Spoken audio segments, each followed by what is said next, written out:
मैं गति के इन्हीं 4 बिंदुओं का इस बजट के दृष्टिकोण से उल्लेख करना चाहूंगा, वर्णन करना चाहूंगा। अध्यक्ष महोदय, सुशासन से तीव्र आर्थिक विकास को पिछले बजट में मैंने 10 आधारभूत रणनीतिक स्तंभों के रूप में रखा था। माननीय श्री विष्णुदेव साय जी के नेतृत्व में हमने सुशासन एवं अभिसरण विभाग का गठन किया है ताकि हम प्रधानमंत्री जी के सुशासन के सूत्र वाक्य मैक्सिमम गवर्नेंस मिनिमम गवर्नमेंट की ओर अग्रसर हो सके। एक नए विभाग के रूप में इसे स्थापित करने वाला छत्तीसगढ़ संभवतः देश का पहला राज्य है। अध्यक्ष महोदय, लाल फीताशाही को खत्म करने के लिए हम ई ऑफिस प्रणाली अपना रहे हैं ताकि ऑनलाइन तरीके से समय पर फाइलों का निपटारा हो, विलंब की जिम्मेदारी तय हो, भ्रष्टाचार की आशंका को भी कम किया जा सके। सरकारी सुविधाओं और योजनाओं की आसान और सुनिश्चित डिलीवरी के लिए हम डिजिटल गवर्नेंस का उपयोग कर रहे हैं। सरकार की योजनाओं के क्रियान्वयन पर सतत निगरानी रखने के लिए माननीय मुख्यमंत्री जी के द्वारा डैशबोर्ड अटल मॉनिटरिंग पोर्टल आरंभ किया गया है। आज के इस बजट में इस हेतु 10 करोड़ रुपए का प्रावधान किया गया है। सरकारी खरीदों में भ्रष्टाचार रोकने के लिए हमने जेम पोर्टल से खरीदी की प्रक्रिया को फिर से प्रारंभ किया है। माननीय मुख्यमंत्री जी के नेतृत्व में हमारी सरकार छत्तीसगढ़ में ease of doing business EODB को बढ़ावा देने के लिए दृढ़ संकल्पित है। हमारे द्वारा प्रथम चरण में 20 विभागों के कुल 216 सुधारों को लागू करने का लक्ष्य रखा गया है। इस पूरी मुहिम, जिसे ब्रैप कहते हैं अध्यक्ष महोदय, बिजनेस रिफॉर्म एक्शन प्लान का मूल उद्देश्य व्यवस्था में पारदर्शिता लाना तथा नियमों में सरलीकरण करके प्रक्रियाओं को आसान बनाना है। स्टाम्प और पंजीयन विभाग द्वारा सूचना प्रौद्योगिकी का बेहतर उपयोग करते हुए आम जनता को सुविधा प्रदान करने के लिए अनेक कदम उठाए जा रहे हैं। सुगम ऐप के माध्यम से फर्जी रजिस्ट्री को रोकने में मदद मिल रही है। अनेक प्रक्रियाओं को पेपरलेस और फेसलेस भी किया जा रहा है। पंजीयन के 20 मैदानी कार्यालयों को आदर्श उप पंजीयक कार्यालय बनाने के लिए इस बजट में 20 करोड़ का प्रावधान किया गया है। पासपोर्ट ऑफिस की तर्ज पर जमीन रजिस्ट्री हेतु भी लोगों के लिए आसान व्यवस्था स्थापित की जाएगी। हक त्याग एवं बंटवारा में लगने वाले लाखों रुपए के शुल्क के स्थान पर अब मात्र 500 रुपए का प्रावधान कर दिया गया है। इससे भविष्य में उत्पन्न होने वाले लाखों राजस्व विवादों को रोका जा सकेगा।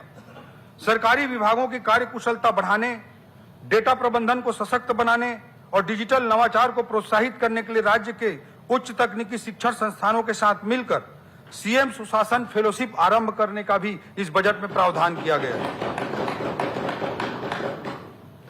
इसके लिए इस बजट में 10 करोड़ रुपए का प्रावधान किया गया है। अध्यक्ष महोदय, यह संभवतः पूरे देश में इस तरह का पहला प्रयास है कि आईएम और IIIT के साथ मिलकर ऑन द जॉब ट्रेनिंग शामिल करते हुए दक्ष मानव संसाधन तैयार किए जाएंगे। इससे हमारे छत्तीसगढ़ के युवाओं को उच्च स्तरीय जॉब के अवसर प्राप्त हो सकेंगे। अध्यक्ष महोदय, मुख्यमंत्री हेल्पलाइन आधुनिक कॉल सेंटर की स्थापना के लिए बजट में 22 करोड़ रुपए का प्रावधान किया गया है।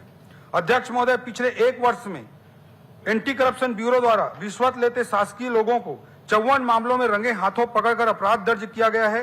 यह इस सरकार की भ्रष्टाचार के खिलाफ स्पष्ट और दृढ़ राजनीतिक इच्छा शक्ति को दर्शाता है। अध्यक्ष महोदय, हमारी सरकार की स्पष्ट सोच है कि किसी भी वस्तु या सेवा की आपूर्ति पश्चात यह सुनिश्चित हो कि क्रय की गई वस्तु या सेवा उच्च गुणवत्ता की हो तथा ठेकेदार, सप्लायर या सेवा प्रदाता को एक निश्चित समय सीमा में उनका भुगतान भी हो जाए। भुगतान के लिए उन्हें ऑफिसों के चक्कर न काटना पड़े। इससे सरकारी कामों में गुणवत्ता भी आएगी और भ्रष्टाचार भी कम होगा।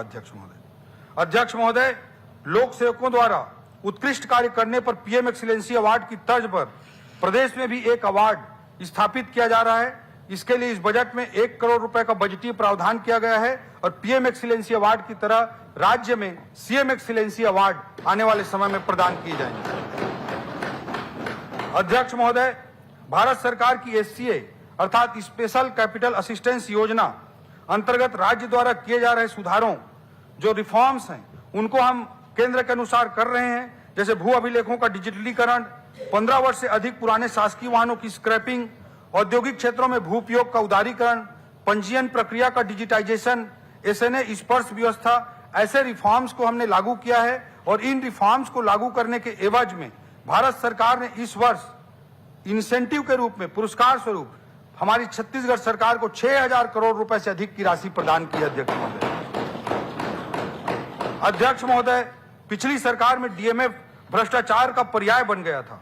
माननीय मुख्यमंत्री जी के नेतृत्व में हमने दंतेवाड़ा में मेडिकल कॉलेज का निर्माण 250 करोड़ रुपए से अधिक की लागत से डीएमएफ से करने का निर्णय लिया है। अध्यक्ष महोदय, डीएमएफ के सदुपयोग के ऐसे अनेकों उदाहरण हम आने वाले वर्षों में और स्थापित करेंगे। आने वाले समय में डीएमएफ अंतर्गत किए गए कार्यों का सोशल ऑडिट भी सुनिश्चित किया जाएगा।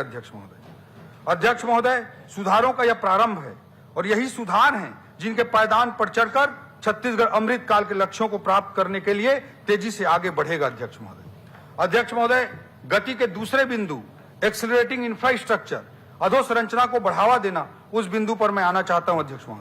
अध्यक्ष महोदय, अधिकाधिक पूंजीगत व्यय मैक्सिमम कैपिटल एक्सपेंडिचर को भी मैंने अपने पिछले बजट में 10 में से एक आधार स्तंभ के रूप में उल्लेख किया था।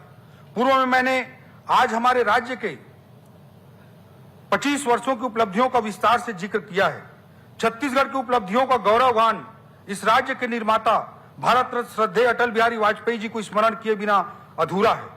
यह सुखद संयोग ही है कि इस वर्ष को हम अपने राज्य के रजत जयंती वर्ष के रूप में मना रहे हैं। वहीं यह वर्ष अटल जी का जन्म शताब्दी वर्ष भी है। पिछली सरकार के द्वारा पैदा किए गए भरोसे के संकट के खंडहर पर हमने फिर से नवनिर्माण का संकल्प लिया है। यह न केवल भरोसे के निर्माण का संकल्प है बल्कि छत्तीसगढ़ के निर्माण का भी संकल्प है। हमने इसलिए छत्तीसगढ़ में इस वर्ष को अटल निर्माण वर्ष के रूप में मनाने का निर्णय हमारे मुख्यमंत्री जी के नेतृत्व में लिया है। यह निर्माण इंफ्रा का निर्माण तो होगा ही, इस निर्माण का आशय सभी क्षेत्रों में नए अवसरों का भी नवनिर्माण है। अध्यक्ष महोदय।